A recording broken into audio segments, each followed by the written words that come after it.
ظہور کی جتنی علامات لکھی ہوئی ہیں، یہ ہوگا یہ ہوگا یہ ہوگا یہ ہوگا یہ ہوگا، اتنی واضح نشانیاں لکھی ہوئی، اتنی واضح نشانیاں لکھی ہوئی کہ جمادی الثانی کے نصف سے بارشیں شروع ہوں گی اور رجب کے نصف تک آئیں گی، اتنی بارشیں ہوں گی، اتنی بارشیں ہوں گی، اتنی بارشیں ہوں گی کہ قبروں میں ہڈیوں کے اوپر گوشت آنا شروع ہو جائے گا۔ واضح نشانی ہے۔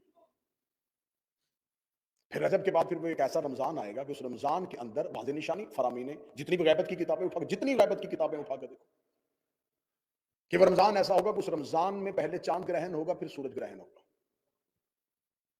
مولا فرماتے ہیں کہ اس رمضان میں جب شب قدر کے اعمال کر لو تو اعمال کرنے کے بعد اپنے گھروں کی کھڑکیاں بند کر لینا اور شیشے کے قریب نہ رہنا۔ ایک زوردار دھماکہ ہوگا، زمین لرز جائے گی۔ آج کے دور کی یہ عالمی جنگوں کی پیشن گوئی ہے، عالمی جنگیں شروع ہو جائیں گی۔ واضح ترین حدیث کی کتابوں میں کون سا ملک کس پہ حملہ کرے گا، کون سا ملک کس پہ حملہ کرے گا، کون سا ملک کس پہ حملہ کرے گا، ایسی افراتفری کا عالم ہو جائے گا۔ ایران کی حکومت 7 حصوں میں تقسیم ہو جائے گی اور ایران سمٹ کے خراسان میں آ جائے گا۔ جو ایران خراسان میں سمٹ کے آ جائے گا تو اس وقت معصوم فرماتے ہیں کہ شب عاشور ہوگی۔ شب عاشور کو خراسان سے سیاہ پرچموں کے ساتھ 10,000 کا لشکر مکہ کی طرف بڑھنا شروع ہوگا اور ایک خراسانی ہے جس کی قیادت میں اٹھے گا۔ جب میں نے یہ نشانی پڑھی تو میں نے دیکھنا شروع کر دیا کس ملک کا پرچم میں سیاہ ہے۔ مجھے نیلے پیلے سبز پرچم نظر آئے، ایک ہی نظر آیا کہ سیاہ پرچم صرف عباس کا ہے۔ اور شب عاشور میں اگر سیاہ پرچموں کے ساتھ اٹھنا ہے تو یہ کوئی جلوس آ رہا ہے جو مکہ کی جانب بڑھے۔ عاشور کی صبح کتابیں کہتی ہیں کہ یہ نصف شب سے لے کے اول وقت تک کا ٹائم ہوگا۔ عاشور کا دن ہوگا، بروز جمعہ ہوگا۔ مکہ کی پہاڑیوں سے میرے آقا و مولا چلتے ہوئے آئیں گے اور بیت اللہ کے ساتھ ٹیک لگا کے کھڑے ہوں گے اور آواز دے کے کہیں گے انا حجت اللہ علی العرش، میں زمین پر اللہ کی حجت ہوں۔ انسانیت 3 گروہوں میں بٹ جائے گی۔ پہلے وہ ہیں جو یہ کہیں گے کہ یہ امام کی آواز ہی نہیں ہے، دوسرے وہ ہیں جو یہ کہیں گے کہ ضروری امور سر انجام دیں اور پھر امام تک پہنچیں، تیسرے وہ ہیں کہ جو ہی امام کی آواز آئے گی انا حجت اللہ علی العرش وہ لبیک کہہ کے اٹھیں گے، پہلا گھر میں ہوگا دوسرا مکے میں ہوگا، وہ امام تک پہنچ جائیں گے۔ 10,000 کا لشکر خراسان کی طرف سے آئے گا اور امام کے پیچھے 4 نبی چل رہے ہوں گے، الیاس و خضر، ادریس و عیسیٰ، یہ امام کے ساتھ ہوں گے۔ میرے مالک مکہ سے اپنے قیام کو شروع کریں گے اور بیت اللہ پہ اذان ہوگی۔ بیت اللہ پہ میرا آقا و میرا مولا میرا وارث اذان دے گا۔ حضرت عیسیٰ زمین پہ اتر آئیں گے۔ حضرت عیسیٰ کا زمین پہ اترنا، خدا نے عیسیٰ کو زندہ اس لیے رکھا ہے کہ زمین پہ اکثریت پہ عیسائیوں کی حکومت ہوگی، پوری زمین کے اکثریتی حصے پہ عیسائیوں کی حکومت ہوگی۔ جناب عیسیٰ جب زمین پہ آ کے کہیں گے کہ میں خدا کا بیٹا نہیں، یہ میرا امام ہے، عیسائی ایک لمحے میں اپنا عقیدہ بدلیں گے اور مہدی کے قدموں میں اپنا سر رکھ دیں گے، شک نہیں کریں گے، سوال نہیں کریں گے، پوچھیں گے نہیں۔ کل کی مجلس میں اگر وضاحت ہو سکی تو میں پوری نشانیوں کے ساتھ ایک ایک تاریخی اعتبار کے ساتھ کون کون سا ملک، اور انشاءاللہ کل دن میں ٹھیک 2:30 بجے میں ممبر پہ آؤں گا اور آپ کے سامنے یہ نماز عشق ادا کی جائے گی۔ میرے آقا مولا مکہ سے چلنا شروع ہو گئے، لشکر امام کے ساتھ ملنا شروع ہو جائے گا۔ وقت کا امام خانہ کعبہ کو گرائے گا۔ یہاں پر آ کے جیسے آپ چپ ہوئے ہیں کچھ لوگ، اس لیے میں تو کہہ رہا ہوں تیاری پوری ہونی چاہیے، نشانیاں پہلے پتہ ہونی چاہیے۔ جو ہی کعبہ گرنا شروع ہوگا لوگ کہیں گے یہ امام نہیں ہے، امام ہوتا تو کعبے کو گراتا۔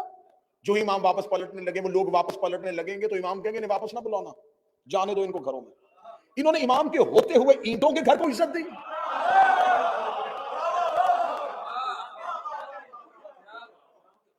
امام کے ہوتے اینٹوں کے گھر کو عزت دی۔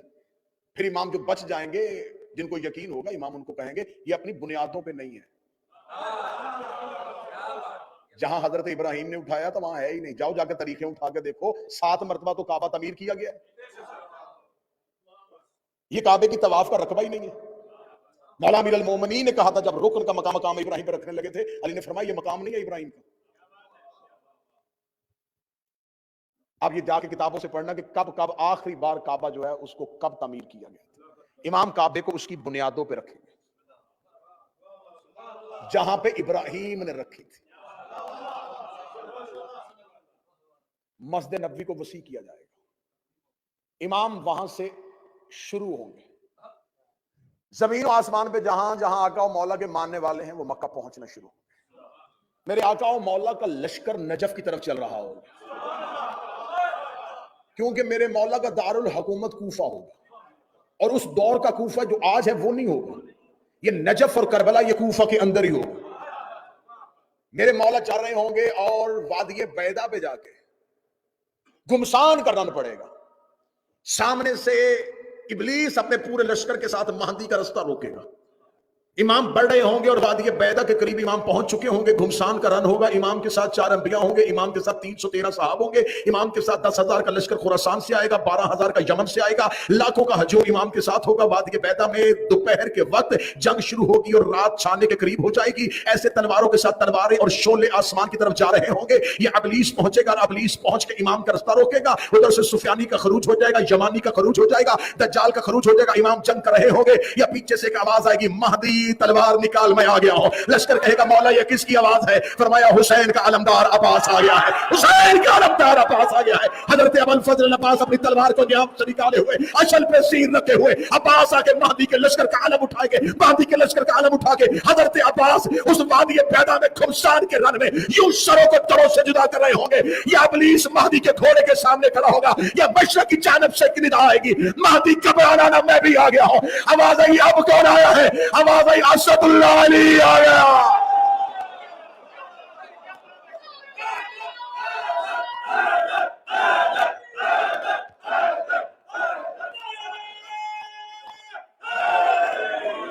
کربلا سے ایک لشکر لے کے حسین اٹھے گا،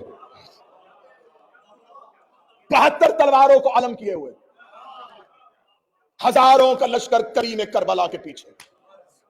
اب میں یہاں تک آخری جملہ کہوں گا اور یہیں آقا فضائل رکنے گا۔ ہر مظلوم اپنے ظالم سے بدلہ لے گا، ہر مقتول اپنے قاتل سے بدلہ لے گا۔ میرا آقا، میرا مولا، میرا صاحب الرسول سب سے پہلی بیعت جبریل آ کے میرے مولا کے ہاتھ پہ کرے گا۔ کل کا دن یہاں پر جتنے حوالے لینا چاہنا لے لینا، لیکن شک نہ کرنا تمہیں حسین کا واسطہ۔ جبرائیل نے آدم سے لے کے 11ویں تک کسی کے ہاتھ میں بیعت نہیں کی،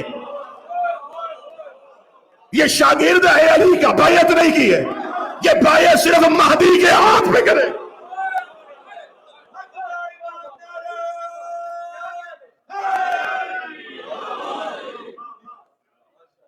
منصور فرشتہ 4000 کا لشکر لے کے کربلا سے نکلے گا، ملائکہ کا۔ یہ 4000 وہ ملائکہ ہیں جو 10 محرم نصرت حسین کے لیے زمین پہ اترے تھے۔ میرے آقا مولا نے نصرت سے انکار کر دیا تھا، اللہ نے عرش پہ بلانے سے انکار کر دیا تھا، تمہیں حسین کے لیے بھیجا تھا عرش پہ نہ آنا، جاؤ قبر حسین پہ بیٹھ جاؤ۔ یہ 4000 فرشتے آج بھی منصور فرشتے کے ساتھ قبر حسین پہ بیٹھے، آج بھی منصور فرشتہ کربلا کے باہر حسین کے زائرین کا استقبال کرتا ہے، آج بھی وہ 4000 ملائکہ زمین و آسمان کے درمیان حسین کی قبر پہ بیٹھے ہوئے اپنے بالوں کو بکھیرے ہوئے حسین پہ گریہ و ماتم کر رہے ہیں، اور حسین پہ صدائے استغاثہ اور صدائے نصرت پہ لبیک کہہ رہے ہیں۔ جو ہی میرے آقا مولا کے منصور فرشتہ 4000 ملائکہ کے ساتھ الیاس، خضر، ادریس و عیسیٰ، 313 اصحاب، 12000، 10000، 6000، 80000، 1,60,000، یہ تمام خروج کرتے کرتے امام کے لشکر میں مل جائیں گے۔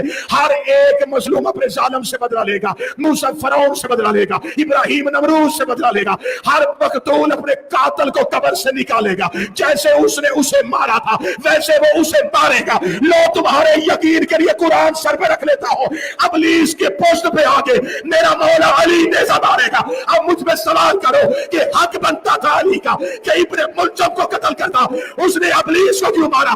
اس لیے کہ ابلیس اللہ کا دشمن ہے اور علی ید اللہ۔